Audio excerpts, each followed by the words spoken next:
Yeah అండి, అంటే ఇప్పుడు సినిమా గురించి చెప్పాలంటే మెయిన్ రామ్ చరణ్ పర్ఫార్మెన్స్, ఆయన మా స్టైలు, ఆయన six pack, at the same time తన ఫిజిక్, తన పర్ఫార్మెన్స్, తన డైలాగ్ డెలివరీస్, మాస్ ఎలిమెంట్లో చాలా బాగా యాక్టర్ రామ్ చరణ్ ఇరగదీశారని చెప్పొచ్చు.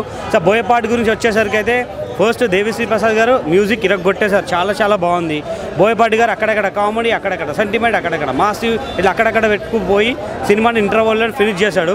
ఆ ఇంటర్వెల్ నుంచి బలవంతంగా ఇలా పెట్టి లాట్గా లాగాడు అనమాట ఫైనల్ వరకు.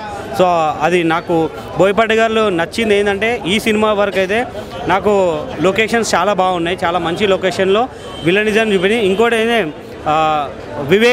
వివేక్ అయితే హిన్నోడ బాలీవుడ్ హీరో, అతన్ని పెట్టి విలన్ చేశారు. సో అతనికి నాకైతే నచ్చలేదు, అంటే సరిగ్గా చూపించలేదు అని చెప్పొచ్చు. ఈ సినిమా అయితే స్టోరీ మెయిన్ కథాబలం అండి, ఇప్పుడు తీసినవి తీసుకుంటూ పోతే కాపీ పేస్ట్ అయితే కానీ. సో అట్లా అనిపించింది డెఫినెట్గా. మూవీ వరకు అయితే ఓన్లీ రామ్ చరణ్ కోసం చూడొచ్చు సినిమా, ఇక మిగతా ఏం లేదు. జై mega power star Ram Charan. లొకేషన్లో వెళ్ళిపోతానంటే 5 నిమిషాలు అది ఎట్లా? యా అంటే బోయపాటి క్రియేటివిటీ అండి. బోయపాటి గారు ఎప్పుడు రమ్మంటే అప్పుడు రావాలి కదా హీరో, అంతా బోయపాటి గారి చేతిలో ఉంటుంది. సో అలా అనమాట. Thank you. నేను మీ భద్రం. మీరు చూసిన వీడియో నచ్చితే లైక్ కొట్టండి, ఇంకా బాగా నచ్చితే షేర్ కొట్టండి. Hi everyone, I'm Nandini Rai. Please do subscribe to i5 Network.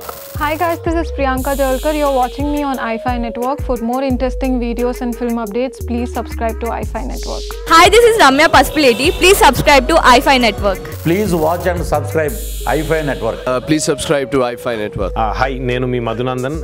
Please subscribe to i5 Network and please support i5 Network. Thank you.